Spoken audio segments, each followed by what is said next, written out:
Nick, I'm looking at you on the screen, and all I can think of is you look like a young Gareth Southgate. Kevin's comments on Southgate, I guess that's a pretty big insult because, it didn't sound like he's very high on Southgate's managing. But maybe he never said how good-looking or not good-looking he was. So I'll take it as a compliment, Carm. Thank you very much.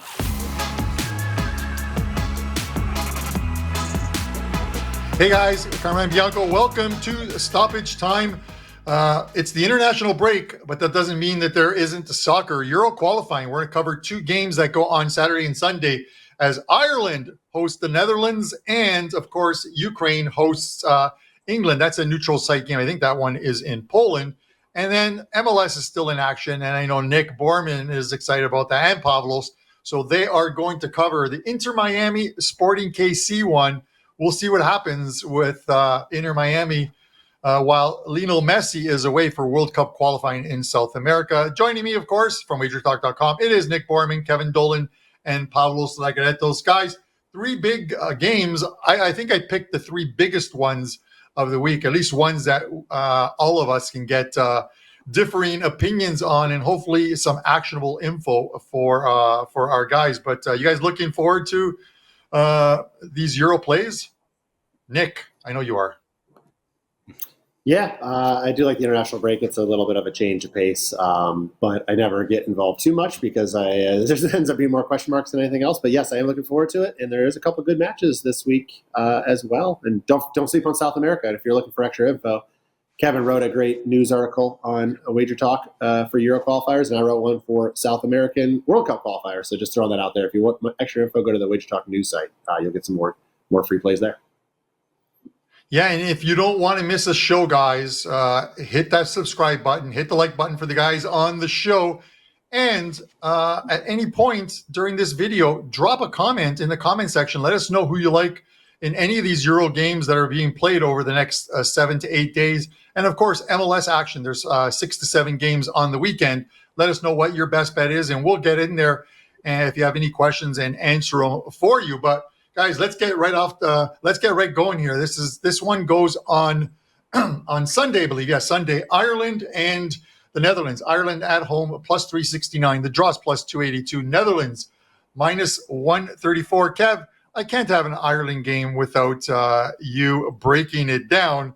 So I'm going to go to you first on this one. I know Ireland does play today. We're taping this on Thursday. And they have a game against France in France. So give me your thoughts on this weekend game. Yeah, easy work tonight. We should be dusting off the French. So by the time you watch this, probably, bag the 3-0 victory, ready to take on the Dutch on Sunday. But in all seriousness, look, this game does depend a lot on what happens tonight. Obviously, more for the Netherlands, because if they slip up in any shape against Greece, that puts even more pressure on them ahead of this trip to Dublin on Sunday. For me, Ireland are just tough to beat at home. We know exactly how they're going to set up here, especially with no Evan Ferguson, up front as well. And it's a style of play that under, Stephen Kenny has proved somewhat effective. Like I said, they're hard to beat. We've seen France, we've seen Scotland, we've seen Belgium, Portugal, all come here over the last 2 years, and kind of stubbed their toe. France needed that wonder strike from Pavard early in the second half of that game. Silly mistake from Ireland as well, giving the ball just away before that. That got France out of jail in that game. And Ireland were pouring it on late. Some wonder saves by France to keep them in it. Really good performance from Ireland, but still lose the game, which is, never nice to see. But I definitely think Ireland can get on the scoreboard in this one. Can they get 2 goals? I don't see it. Potentially make a game of this by doing so. Not with the talent they currently have. Look, Evan Ferguson is, there's some good players on that team, Seamus Coleman, so on, if he was fully fit. But Evan Ferguson, even at 18, is clearly our standout player.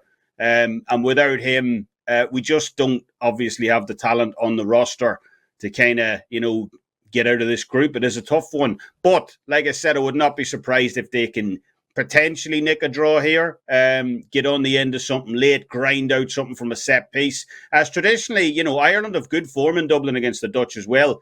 And that could really ruin this qualification party for the Netherlands. So for me, whether Ireland lose this game or not, I do think they'll generate at least one goal from somewhere. We're always good. If there was a prop for Ireland to score between the 80th and 90th minute, I couldn't find it, but if you can find that, I would definitely sprinkle some money on that. We're always good for a late goal, get on the head, the ball comes off the head, it crashes in off the post, whatever.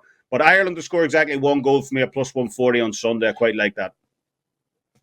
I love it. It doesn't matter how it gets in there, as long as it gets in the last 10 minutes. It almost seems like a Pavlos slogan, I got to say. And Pavlos, Kevin mentioned this group: France, Greece, Ireland, Netherlands. Probably I think, not even arguably, it has to be the toughest group that came out of that draw for the Euros. Netherlands playing catch up. Of course, they've only played 2 games thus far. Heading into Thursday, and that has to do with the fact that they were in the Nations League semifinals as well too, and then the third place game against Italy. So they're playing a bit of catch up. They did get blown out by France in game 1, 4-0. Pretty much an easy and expected 3-0 win against Gibraltar. I like them in this spot. I think they need to get some wins, and you're getting a very low price on them just because of the fact that they're on the road. But can you convince me otherwise? I don't know. This is a strange match, and as Kevin said, it really depends on how Netherlands do against Greece tonight. I really wish we as Greece get a point here, but the Netherlands, what's really key here is the fact that they changed their coach. This is not the same coach that coached them through the World Cup. This is now Koeman at the helm. And he didn't really do a good job when he coached Barca at the start of last season. I don't really trust him as a good, tactician. And they have a lot of injury concerns. The Netherlands, they don't have. There's a big list of Depay is out, who is one of their best, offensive players. Bergwijn is out. Bijlo, the goalkeeper who was supposed to be the starter, is out. Borrman from Newcastle is out. So they have a lot of problems. Timber is out from Arsenal. So they have a lot of problems in that defense. I think their defense and midfield is good. Their offense is just a bit shaky because they lost a lot of players due to injuries. I think Weghorst is probably going to start tonight, but even if he doesn't, it's probably going to be Gakpo, who is not having a really good season. I think the only guy that's having a really good season from Netherlands, offensive players is Simons, who plays now at Red Bull Leipzig. So I think this is going to be a very tough match for the Netherlands. Ireland, with the injury to Ferguson, they're missing a lot of their goal-scoring opportunities. But as Kevin said, they're always really gritty at home. They don't really lose that easily. And when they lose by a single goal. They rarely get destroyed. So I believe that Ireland are going to enter this match looking to at least avoid the loss in that first half. Of course, they were winning against. Actually, it was a draw against Gibraltar. They had a draw in the first half against Greece. They even had a draw in the first half against France. So Ireland, they really know how to slow things down in first halves. And Netherlands, they haven't been really good in first halves either. I think the only first half they won was against Croatia in the Nations League, where if you've been watching Croatia, they always concede the first goal and then they do something magical to even the tide in the second half. And in general, the Netherlands are not really good in first halves. They just struggle a little bit. So on this occasion, I'm going to take the first half Ireland plus a quarter goal, minus 102, which is a split line between first half Ireland pick'em and first half Ireland plus half a goal. In the event of a first half draw, this bet is a half win. I'm not really sure if they can, win the first half, but I think that's a very safe way to bet on this one. So give me Ireland first half plus a quarter goal at minus 102. Pavlos Laguretos of WagerTalk.com and Kevin Dolan breaking down Ireland and the Netherlands. And Pavlos, you know me, I always can find the forest through the tree. So scoreless first half followed by a 2-1 Netherlands win. Ireland's goal coming in the 85th minute, and Kevin's happy. And we all cash our wagers on this one. But guys, let's move over to this one. This is another one. This is Group C. England and Ukraine. The numbers on this, Ukraine plus 690 at home. This game is being played, I believe, in Poland because of what is going on in Ukraine. The draw is plus 357. England minus 235. Kev, I'm going to go right back to you on this one. Listen, when I look at Euro qualifying and World Cup qualifying, there are teams that normally really stand out in their group, no matter who's in their group. Denmark has always been one. They're struggling a little bit right now, where they pretty much win every single game in that qualifying. Don't let up. England is another one. 4 wins thus far from 4 fixtures, 15-1 goal differential, 12 points. They're top of this group right now. Ukraine sitting second right now. Italy right behind them, 3 points, but having played fewer games again because of the Nations League semifinals and third place game that they were in, and Macedonia and Malta in there as well too. If it ain't broke, don't fix it. I'm laying the number with England here. I think it's a goal in a quarter is the normal line. If you can find ones out there, even better. But I'm going with England here to win by margin. What are your thoughts, Kev? Yeah, I completely agree, Carmine. I'm always the first one down the bar from a fan perspective when England are, inevitably eliminated from a major competition due to the fact that they can't take spot kicks. I've had some great nights based off that. But in qualification terms, you nailed it. This team are an absolute money train. Out of any of the big international teams in world football, for me, England are, probably my favourite to back when it comes to qualifying. They're just one of the most dependable teams in terms of me trusting my money to deliver a victory. As you said, doesn't really matter even who's in the group for the majority of the time. They just keep grinding out wins.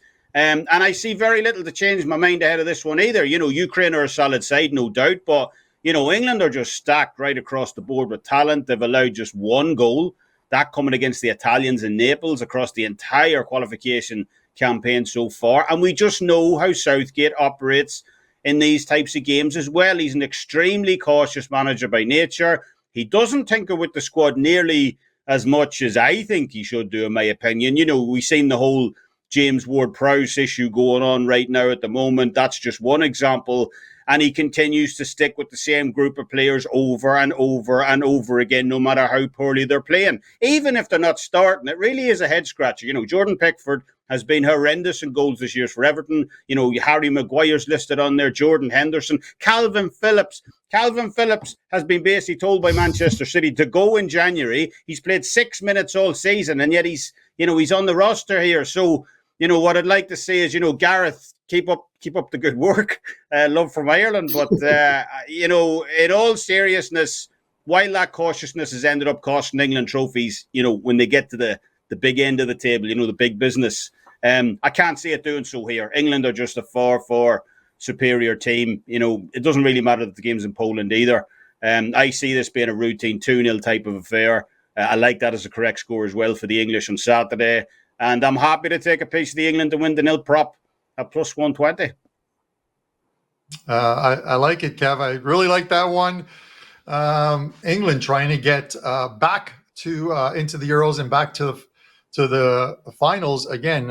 They lost the last final. Who did they lose the final? Oh yeah, Italy. They lost to Italy in the finals of the last Euros. But with that said, Nick Borrman, Nick, I'm looking at you on the screen, and all I can think of is, and maybe our production can get a side by side at some point, but you look like a young Gareth Southgate. You really do, Nick.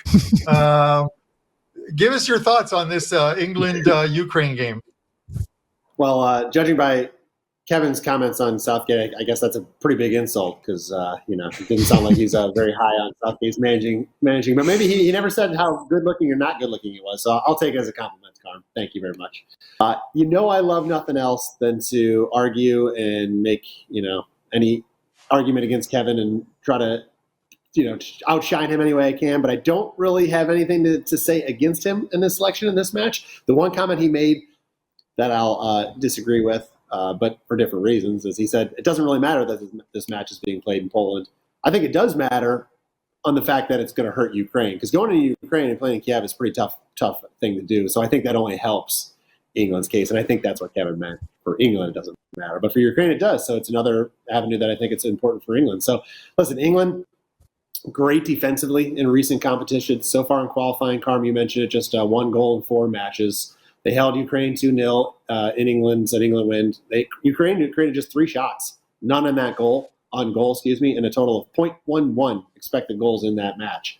In the World Cup last November, England held a very good Senegal team. They held Wales. They held the USA. In the Euro tournament, now it's back in 2021, they once again held Ukraine 4-0.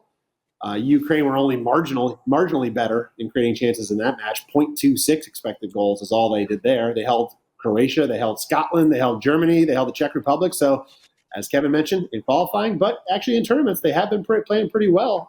When it comes to the final stages of the tournaments is where they kind of crash out, but their defense is what's getting them around right now.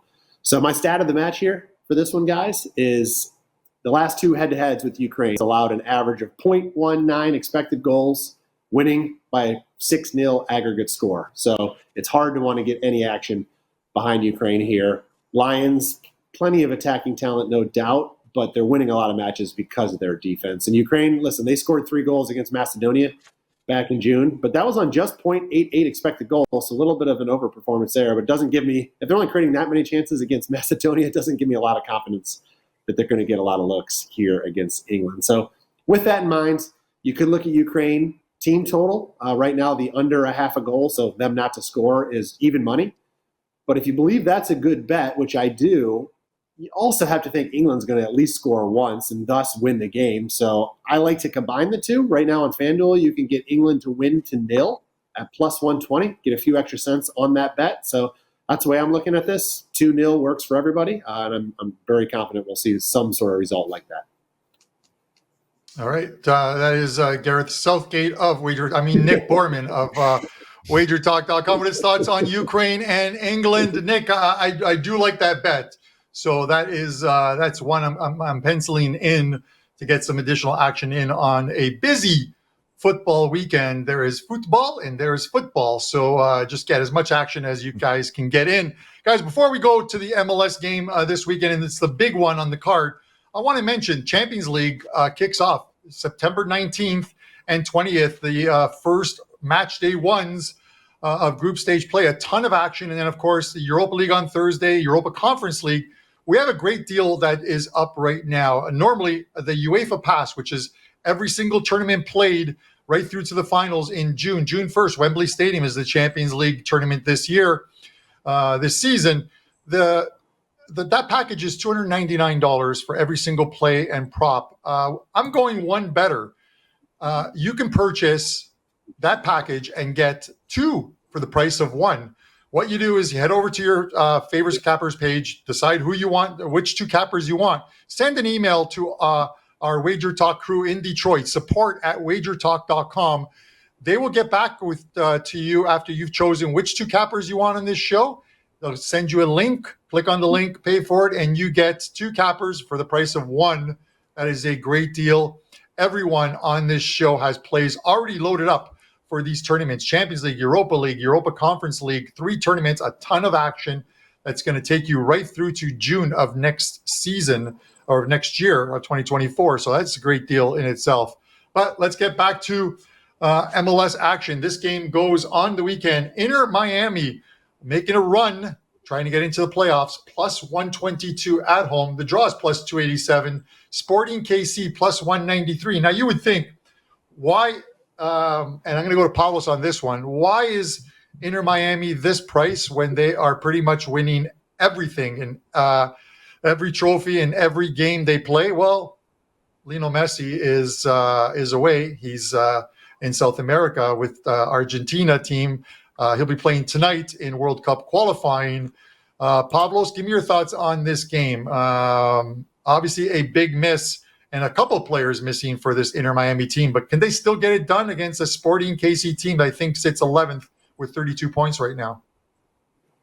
Yeah, you're absolutely right. There's several players missing, and it's not just Messi. There's several players who've been instrumental for this side, even before Messi came. But since Messi came, they've linked up really well.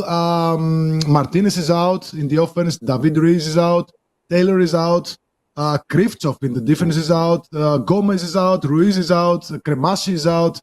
And Calendar was supposed to be out, and that would be, if Calendar was out, their starting goalkeeper, I would definitely fade Miami in this spot. But there was an arrangement in the past couple of days, and he's eventually he's gonna leave for the national team after this match. Now, without Messi and all those players in the lineup, I'm I'm very, very reluctant on betting on Inter Miami on this one. I think even a draw here would not be catastrophic for them. They still have 8 matches after this one to grab the points that they need. It's not going to be an easy job, but they do have several. They play against other playoff contenders. They have to play against Chicago Fire, against New York City, and against Charlotte twice. So all these 3 teams are above them in the standings and in between those last playoff spots. So I think Inter Miami, they can do it even with a draw here. I'm not sure how they can win without all these players in the lineup. Keep in mind that Busquets and Jordi Alba are still there. But I think this is going to be an uphill battle, and Kansas City, they're actually they want to get some points as well because they themselves are 2 points outside the playoff spots in the Western Conference. So this is one of the matches where, in my eyes, a draw wouldn't exactly hurt any one of these 2. And without Messi in the lineup, I'm gonna take my chances with a draw here. Kansas, they don't have as many. They only have 2 players who are international duty, and they didn't really get much playing time, so they're pretty much at full force right now. So I'm going to take a chance with the draw here. I think Inter Miami can just get the job done even with the draw here. All right, Pavlos Laguretos of WagerTalk.com. Nick, call me a square. I'm taking Inter Miami. They need points. They don't need draws. I get it. I get exactly what Pavlos is saying. That game was a huge one that they just went to BMO Stadium. I can't even get past that name anymore. In LA, they changed it from the bank to BMO. But going there and getting a huge 3-1 win there. Joseph Martinez did not start that game, and he wasn't even substituted in. And I think it's Tati Martinez understanding that he's going to need him for the full 90 minutes on Saturday. So that I think that was a great move by them. They still get they get the win. Give me your thoughts on this one. I'm on Miami. So Pablo's hit a lot of the nails on the head with things. And Martinez is, as far as I know, gone for this match as well, but maybe I'm wrong. But Robert Taylor, I think, is one of the biggest absences that this team has. He immediately gelled with Messi, and you saw that in those first 5 matches in the Leagues Cup. And he was all of a sudden never heard of the guy into scoring goals. He had 4 goals and 3 assists in that Leagues Cup right with Messi. And to Pavlos' point, a lot of the guys. I mean, listen, you bring Messi on the team, it's a call it a new manager bounce on steroids, right? It's like everybody got up, we got to be better, we got to jump on board with this, and they have, and of course Messi's made everybody better, but it's Busquets. He's one of the best players in the middle of midfield in MLS, if not the best, and he sets up a lot. But Messi, even when he's not scoring, you're right about LAFC match. I mean, Messi didn't score those goals, right? But his passing, for him to watching those goals and having the midfield and pass it through 3 defenders where nobody's even thinking that the ball's going to be, but they play right off that perfectly, and it just sets up somebody, free on goal, is just crucial for how this team plays. Yes, Messi's missing, but I think it's a big part of everybody else missing that has me worried. So it's just what concoction of players is going to be on the field, and are they going to have the same sort of flow, maybe is the best word, as the team has had? And I know it's been a lot of different players starting and coming on, but at some point in the match, there's always that key group of players together, and that's going to be really messed up for this game. So that's where I'm struggling here to get Miami. I went against Miami in Messi's first match against Cruz Azul in the Leagues Cup, got burned late. So this is and I haven't had the cojones to go against Miami again since. This will be the second time I do it, and I feel okay about it because Messi's not there to screw me late. But the stat of the match for me here, guys, is we got to remember Miami was the worst team in the MLS prior to the Barcelona contingent arriving on site. So Miami minus 0.61 expected goal differential in 22 matches pre-Messi. They had 18 points in 22 matches. I mean, it's bad. It was very, very bad. Will the team rally without him there? They definitely have a new spirit around them and a new will to play. So I wouldn't be completely surprised if they did, but I don't see it. So Kansas City, if you remember at the beginning of the season, they set an MLS record. They had 3 points through 10 matches. That was an MLS record, lowest point haul ever through 10 matches. However, since, they lost just 4 times in 17 league matches, including only twice on the road in their last 7, and 8 if you count one of the Leagues Cup matches. So Kansas City has gotten their act together. They're all of a sudden back in the playoff mix. They're only 2 points outside of a playoff spot. So as Pavlos mentioned, a draw is a fine result for them. And I think they're going to do everything they can to make sure they at least scrap a point out of this. I just don't see Miami running away with anything. And I don't see that magic happening late in the game to free somebody up on goal or, of course, for Messi to score himself. So I'm thinking if it's tied late, it's going to end there. Or it's less likely that Miami's going to find a winner. So I'm okay with taking Kansas City in this match and fading Miami and taking the plus quarter of a goal. It's even money. I'll see you again next week and tell you I got burned on it. But I think Kansas City getting the head start here makes some sense. All right. And Nick, Borrman, his thoughts. And Pavlos, I'm going to throw this right back to you, this question, because I know you always have the answers to this stuff. I pride myself in admitting when I'm wrong or not. I saw on the MLS site that Martinez would be in Miami on the weekend, but then I also see a report that says the Venezuelan team called him up and he was leaving right after the LA game. So is he with the Venezuelan team? From what I've read today, I read that he's not only he is with the Venezuelan team, he's starting.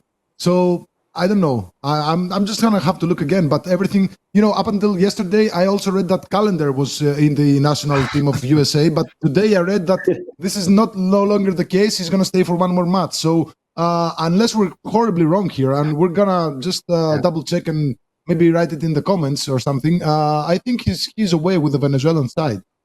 I think he's already there. That is WagerTalk now has a store where you can purchase merchandise. That would be a great shirt with a little thing on the bottom, horribly wrong, and then just in quotations, Carmine. Drop it in the comment section and let us know. I was obviously horribly wrong, and I admit to it if he is starting for Venezuela. But guys, with that said, let's close off this show. Kev, I'm going to go to you first. It's a huge weekend across all sports. What do you have loaded up? And we'll have a look at your leans as well. Yeah, well, we got that great Champions League offer you just mentioned, Carmine. Rugby World Cup 2023 kicks off tomorrow, Friday. We've already got our opening, 4% play of the tournament locked and loaded up at WagerTalk right now for that absolutely huge opening game. I mean, it's effectively like Brazil versus France in soccer if they open up the World Cup. New Zealand and France play in the Stade de France in Paris tomorrow night. 2 of the favourites for the competition, so massively excited for that. Beyond that, we have a 5% college football best bet already loaded up for this weekend. Number 2 all-time profit leader at WagerTalk in college football total since joining back in 2018. Almost up 147 units of profit the last 230 college football best bets. So, big weekend ahead, and looking forward to it. All right, you are definitely a machine across all sports, Kevin. Speaking of machines, this guy has been having just an absolute killer soccer 2023. Pavlos, let us know what you have up, and we'll have a look at your leans. I have a 4% best bet in the Euro Qualifiers going live tomorrow.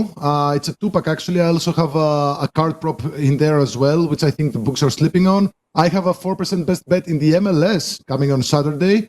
And that's all I have for today, for this coming days. And I have to say, number 1 in soccer, as you said, in 2023, plus 140 units, hitting 4% best bets or higher on a 70% win rate in the last 4 months, and on a 61% win rate in the last 12 months. So very consistent with this 4% and 5% plays. I got 2 of them loaded right now at the page. And of course, we also have some futures loaded for the Champions League, Europa League, and Europa Conference League.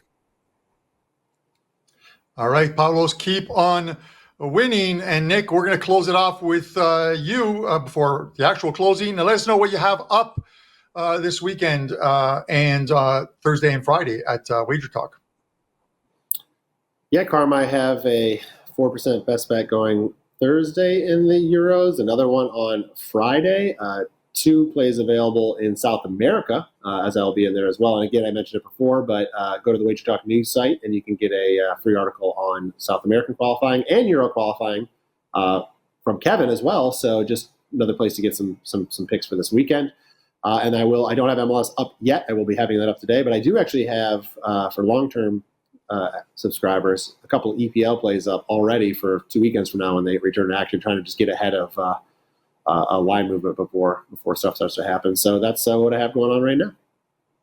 All right, good luck, Nick, as well. For myself, guys, just a ton of action. Euro qualifiers, MLS as well, too.